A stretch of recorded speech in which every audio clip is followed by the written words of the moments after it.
Hola, ¿qué tal amigos? Pues aquí estamos en un programa muy especial y un gusto recibir aquí en el estudio a mi amigo, el analista político y financiero Pedro Tello. Pedrito, qué bueno que nos visitas, muy agradecida por esta distinción. Gracias por la oportunidad de esta entrevista y por honrarme con la participación en tu programa, Marta. Pues sí, Pedro Tello, me honro en decirlo, es amigo mío desde hace algunos añitos, no vamos a decir cuántos. Y pues aquí está, en este estudio nuevo que tenemos aquí en Esfera Noticias, nuestras instalaciones sanitizadas, siguiendo todos los protocolos para cuidar a nuestros invitados Claro. y sobre todo para sumarnos a esta nueva realidad a la que nos ha obligado la pandemia, Pedro Tello, y en materia económica, ¿cómo le hacemos? Vaya pregunta. Yo creo que estamos frente a la condición económica más difícil de la historia económica reciente de este país. Las crisis previas, la de 1994-95, que fue considerada en su momento como la más profunda, la de un efecto más generalizado y la de más larga duración, no se compara en modo alguno con lo que estamos viviendo ahora, por dos razones elementales. La primera y la más importante porque el efecto que ha tenido la pandemia, pero sobre todo las medidas para contenerla, el confinamiento y el cierre de sectores y empresas, provocó en lo inmediato que en tan solo 5 meses únicamente, el nivel de desempleo en México escalara al doble del que teníamos a principios de este año y se quedaran sin empleo más de 1.100.000 personas en el sector formal de la economía. Esto, Marta, vale la pena ubicarlo en su justa dimensión. En la crisis de 1994-95, despedir a más de 1 millón de trabajadores le tomó a la economía mexicana cerca de 12 meses. 12 meses. Ahora superamos esa cifra solamente en 5 meses. En la crisis de 94-95, recuperar el nivel de empleo previo al arranque de la misma, a la economía mexicana le tomó 19 largos meses. ¿Cuánto tiempo nos va a tomar ahora recuperar ese nivel de empleo? Sin duda alguna más de 2 años y medio. Lo que estamos hablando entonces es de una situación económica completamente diferente para la que no existen recetas previamente establecidas y menos probadas y que obliga, como está ocurriendo en el resto del mundo, a realizar por parte de los gobiernos esfuerzos presupuestales sin precedentes en la historia para apoyar, uno, a las empresas a efecto de que se mantengan a flote y dos, a las familias para poder ayudarles a conservar un nivel de ingreso que les permita por lo menos tener recursos y poder adquisitivo a favor de la compra de bienes y servicios que día a día necesitan. Pedro, yo mi percepción es que no hubo una estrategia para mitigar los efectos de esta pandemia en el sector económico y financiero. Y hasta la fecha yo creo no ha habido. El gobierno de México pudo haber hecho algo. En otros países del mundo se hizo algo para reducir estos efectos sobre la economía de los países. Por supuesto que sí. A ver, en economía como en medicina, es tan importante tener un diagnóstico oportuno como definir con precisión y de manera integral el tratamiento que vas a seguir. En materia económica sabíamos, no desde que empezó la pandemia, sino desde finales del 2019, que la economía mexicana estaba atravesando por una condición difícil. Cerramos 2019, primer año de la presente administración, con una economía prácticamente estancada, dejó de crecer. Si durante más de 3 décadas la economía mexicana avanzó a un ritmo francamente muy mediocre, muy modesto en comparación con nuestro potencial de crecimiento, el primer año de esta administración nos llevó literalmente al estancamiento. Sabíamos entonces, Marta, que la economía mexicana necesitaba algo para reactivar el funcionamiento de sus motores. La pandemia nos toma entonces con una economía prácticamente estancada, pero con dos factores que adicionalmente agravaron la condición misma de la actividad económica en nuestro país. El primero y el más importante, el distanciamiento entre el sector empresarial y el gobierno federal, que se tradujo en un aumento en la incertidumbre en el sector empresarial que provocó de inmediato que buena parte de los proyectos de inversión productiva se cancelaran o se pospusieran. Y cuando en un país los empresarios dejan de invertir, lo que significa son dos cosas. Primera y más importante, la capacidad para generar nuevas fuentes de empleo se debilita. Y la segunda y la de mayor efecto a mediano plazo es que cuando un empresario deja de invertir hoy en maquinaria y equipo, o el gobierno de un país deja de invertir en infraestructura para darle mayor competitividad a esa sociedad, a la larga lo que estamos viendo es que la competitividad de las empresas, su productividad, su eficiencia va a mermar. Y sus posibilidades para mantenerse en un mercado tan competido como el mexicano van a ser menores que las de aquellas empresas que siguieron invirtiendo. Y a nivel de una sociedad, cuando dejas de invertir en infraestructura, caminos, puentes, puertos, autopistas, etcétera, lo que estás haciendo es endosar al futuro problemas que se van a convertir en auténticos cuellos de botella que van a impedirte trasladar de los centros de producción a los centros de consumo o a los centros de exportación con la rapidez y los menores costos posibles las mercancías que te aseguren competitividad, bajos precios y eficiencia económica. Entonces, primer asunto, nos tomó la pandemia con una economía estancada y con un sector empresarial distanciado cada vez más del gobierno federal.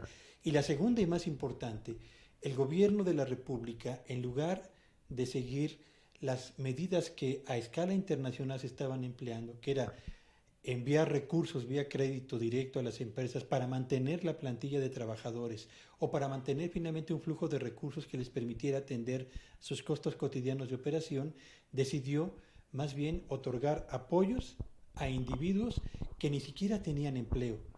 Estamos hablando fundamentalmente de jóvenes construyendo el futuro, que finalmente, al recibir un recurso que no tenían, uno pensaría que esos recursos se traducirían en consumo de bienes y servicios, pero cuando uno revisa lo que pasó con las ventas en el mercado nacional, particularmente al consumidor final, uno se da cuenta de que no sirvieron esos recursos ni para mantener a la actividad comercial funcionando apropiadamente y mucho menos para generar un estímulo a la actividad económica en su conjunto. Así que llegamos a esta pandemia y a esta crisis o esta recesión con dos problemas muy serios: caída de inversión y caída del consumo.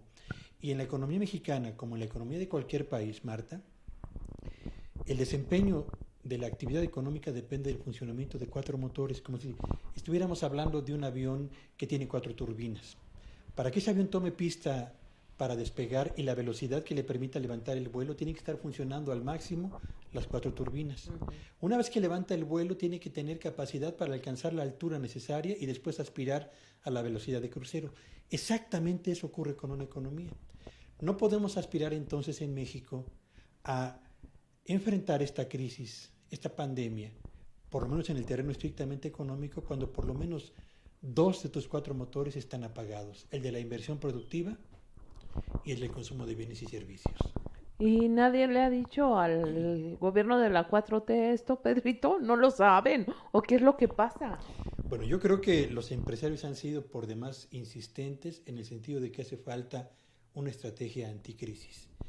Y una y otra vez que han intentado acercarse al gobierno de la República, presentando inclusive documentos por escrito, la respuesta que han recibido es no, porque la decisión en materia de política pública que ha emprendido este gobierno es, lejos de apoyar a las empresas y a los hogares que dependen directamente de un empleo, decidieron apoyar a los jóvenes que no tenían empleo, decidieron apoyar a los adultos mayores que tampoco tienen ya un empleo y decidieron al mismo tiempo apoyar a campesinos a través del programa de Sembrando Vida, a pesar de los problemas que había para el abastecimiento de pie de árbol, que finalmente era un programa interesante y muy ambicioso, que no pudo cumplirse ni en el año pasado y tampoco en este, porque tampoco tienen capacidad los viveros para ofrecer la oferta de pies de árbol suficientes. Entonces, hablamos de un gobierno que está convencido de que la mejor política económica es fortalecer el gasto social, las transferencias directas a familias y a individuos, sin darse cuenta de que toda esa estrategia que se aplicó en el 2019 y se reitera en el 2020, entonces no sirvió para evitar el estancamiento de la economía y ahora tampoco va a servir para evitar el desplome de la actividad productiva. Pues un gobierno 100% populista, Pedro. No sé si sea populista el gobierno de México. El Pero populismo, pues estas acciones son populistas realmente. el populismo yo creo que entraña un ámbito de acción y decisiones gubernamentales mucho más amplio que el estrictamente económico. Yo creo que estamos frente a un gobierno que tiene dos problemas serios, muy serios. El primero es ceguera en torno a la importancia de actuar como líder de una sociedad a la que sirve y representa, y que como tal debiera de hacer valer su poder de convocatoria para sentar en la misma mesa a los agentes productivos. Hablo de trabajadores, hablo de empresarios, hablo de gobernadores, hablo de gobierno federal, para entre todos diseñar efectivamente una estrategia anticrisis que nos permita salir adelante. Lo que está ocurriendo en México ahora, Marta, es precisamente la peor de las estrategias. En la medida en la que no hay una estrategia coordinada y aplicada a escala federal, cada uno de los gobiernos de los estados, en su ámbito local de decisiones, aplica acciones de promoción a la actividad económica local, pero cuando aplicas una estrategia fragmentada, los resultados terminan por ser al mismo tiempo fragmentados. Y eso en el caso de México representa un problema muy serio. Vamos a tener la mayor caída en la economía este 2020 y en el 2021, a diferencia del resto del mundo, nuestra capacidad de recuperación va a ser mucho más lenta, mucho más tardada y no va a estar exenta tampoco de tropiezos. Sí, aquí estamos en Esfera Noticias hablando con el analista especialista en economía y finanzas, mi amigo Pedro Tello, pues precisamente con este tema que es la otra crisis, la otra pandemia que se está viviendo en México y en el mundo y que ya está afectando los hogares en la familia. ¿Qué tenemos que hacer, Pedro? ¿Cómo nos podemos preparar para enfrentar esta crisis desde nuestros hogares, desde lo personal, a los que son empleados, a los del comercio informal, a los pequeños empresarios? ¿Cómo subsistir en medio de esta crisis? Es importante la pregunta porque no hay una receta que aplique para todos. Depende más bien de la condición en la que se encuentre cada empresa, de la situación socioeconómica que prevalezca en cada hogar y de las habilidades, la experiencia y la capacidad de cada persona que ha perdido su empleo o que ha sacrificado al menos la mitad de su salario. Yo diría que quizás algunas de las recomendaciones que podrían aplicarse en el corto plazo es, primero y la más importante, si usted tiene un empleo, consérvelo.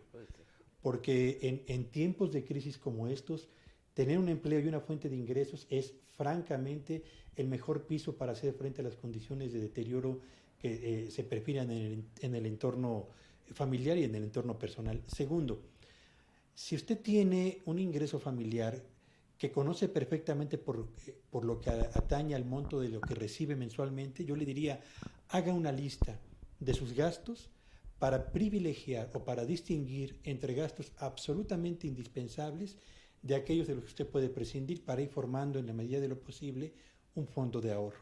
Tercero, ¿tiene usted tarjeta de crédito? Yo le recomendaría que sea muy cauteloso al momento de utilizarla.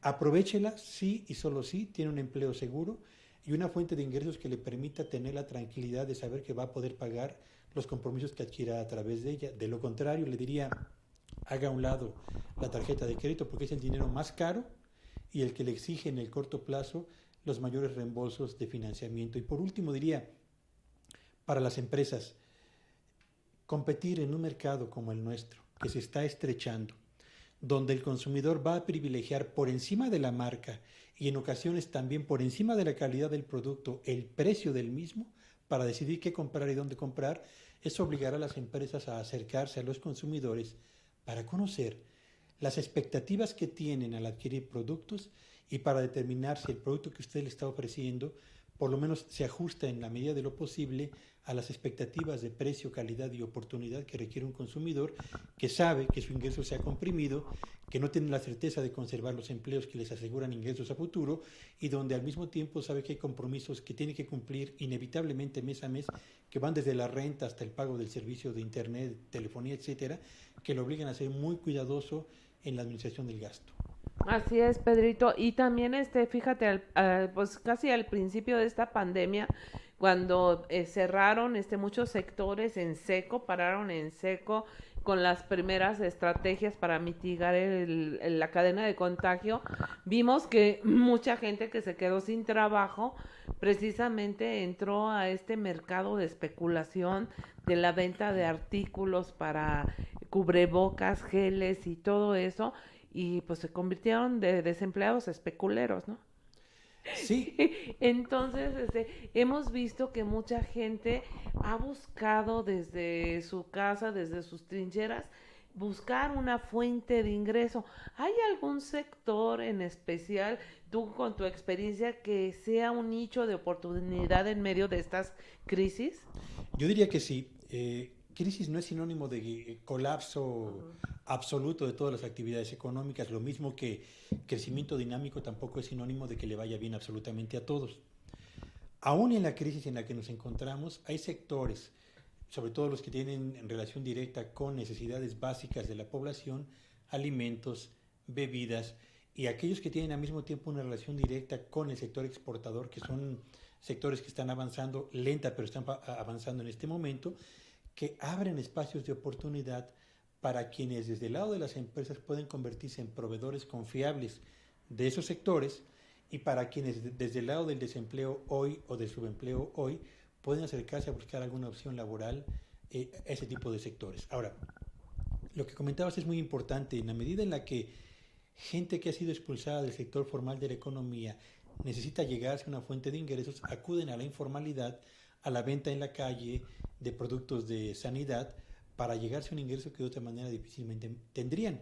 El problema de todo esto es que en la medida en la que ese tipo de actividades comienzan a arraigarse en los barrios, en la sociedad mexicana, lo que está provocando es un deterioro en la calidad del mercado de trabajo en México. ¿Por qué?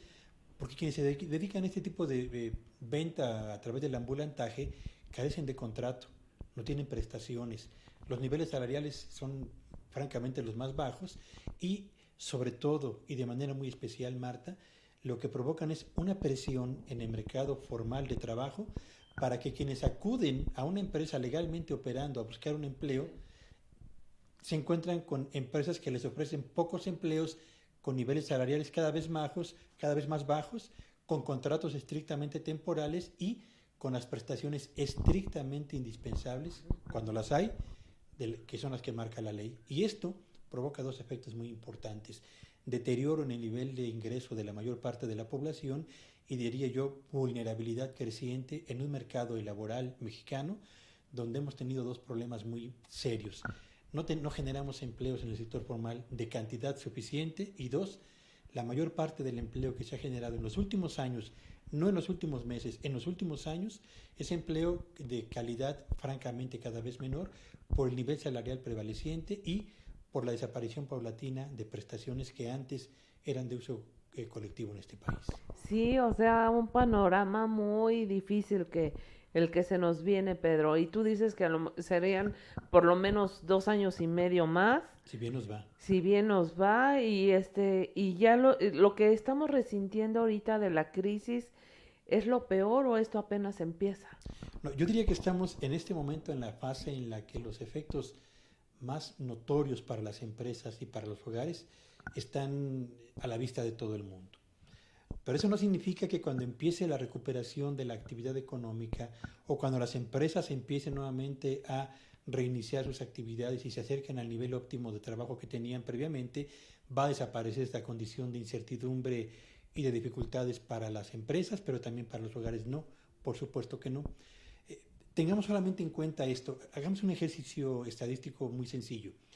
Si la economía mexicana va a registrar un retroceso del 10% en la generación de riqueza este 2020 y para el 2021 estamos pensando que tendríamos un crecimiento en el mejor de los casos del orden del 2.8%, significa que para recuperar lo que perdemos en el 2020 tendrían que pasar alrededor de por lo menos 3 años, siempre y cuando no se presente un rebrote de la pandemia en México, un rebrote que existe, Difícilmente. pero ya existe un rebrote en Asia y hay un rebrote en parte de Europa, Sí. lo que significa que si no tomamos las medidas de precaución apropiadas, va a llegarnos exactamente el mismo problema. Entonces, recuperar el terreno perdido ahora va a tomarnos más tiempo, mayores dificultades y con menores resultados favorables para empresas y familias del tiempo que nos ha tomado salir de las crisis previas, Marta.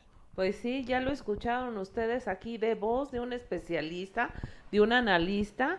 O sea, estamos ya en un punto muy crítico de la situación que se está viviendo, pero podría estar peor si no nos cuidamos, si no rompemos esta cadena de contagio Y estamos viendo a nuestras autoridades que no quieren ni siquiera usar cubrebocas. O sea, ¿qué mensaje se está mandando a la sociedad? Estamos viendo estos plantones en el Zócalo, gente que no entiende y son focos de infección. Ya sabemos que la pandemia se inició precisamente aquí, de la Ciudad de México a toda la República, fue el epicentro y pues ya llevamos casi 75,000 vidas perdidas a consecuencia de esta pandemia y la crisis económica que se está sumando, Pedrito. También ya para finalizar quisiera yo que nos explicaras qué papel va a jugar en la economía en esta pandemia, las remesas internacionales y ahora sí que las narcofinanzas, porque pues es el dinero que está circulando. A ver, explícanos si va a tener un papel importante en esta crisis. Fíjate que las remesas internacionales, que han venido registrando niveles históricos contra lo que todo el mundo suponía, sirven y funcionan muy bien como una suerte de soporte adicional para la economía de más o menos 1 millón de familias en todo el territorio nacional. 10 estados de la República concentran más del 70% de las remesas internacionales. Diría yo entonces que su efecto sobre la actividad económica es más importante en esas 10 entidades que a escala nacional. Así que favorecerá, le creará un piso de ingreso a las familias que lo requieren, pero tengo la impresión de que su efecto sobre el resto de la economía será marginal. A este país lo que le hace falta, Marta, es más que impulsar remesas internacionales, es restablecer los principios de confianza y de certidumbre entre el sector empresarial, porque de la inversión privada depende la generación de empleos y la creación de riqueza en este país.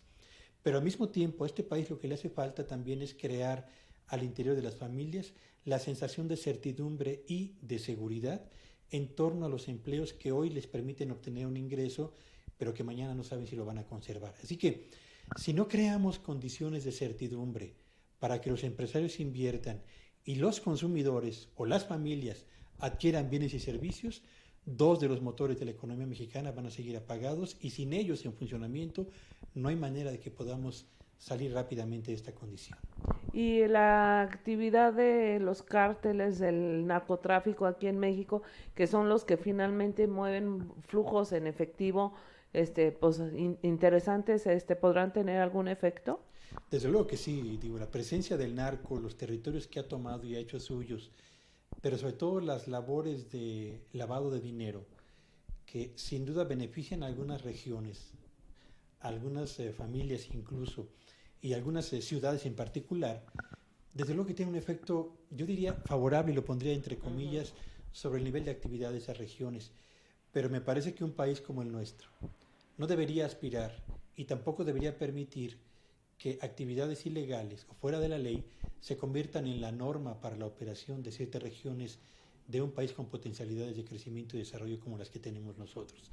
Desafortunadamente no tenemos capacidad en este momento como país para poder hacer frente al crimen organizado, no solamente a los narcos, sino también a todas las otras expresiones del crimen organizado, y lo que estamos viendo es que evidentemente los índices de homicidios han alcanzado niveles históricos a más de 1 año y medio de la presente administración. Así es, pues por donde quieras que lo veas se ve complicadísimo, Pedrito.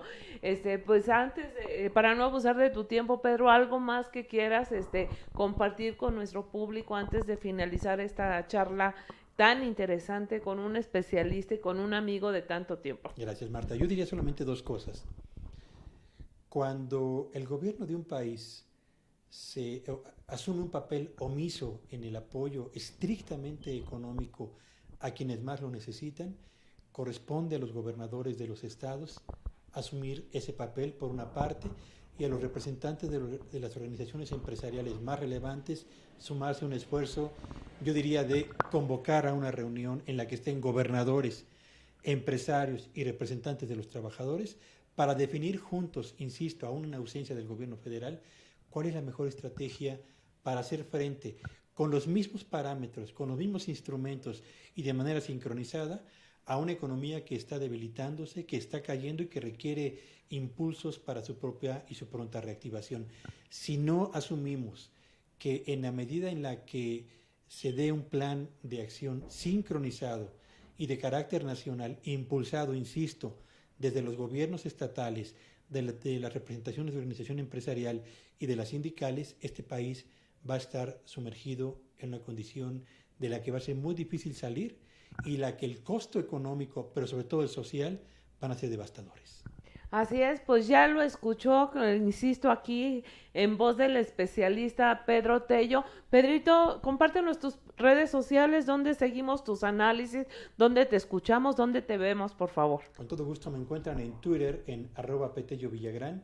Mi correo electrónico es pedro.tello.bechica@gmail.com y me pueden seguir o escuchar en MBS Noticias por la mañana alrededor de las 7:30 todos los días. Gracias. Pues un gusto tenerte en este estudio. Esperamos que no sea la primera y la última vez. Este estudio está abierto para lo que quieras venir a compartirnos, Pedro.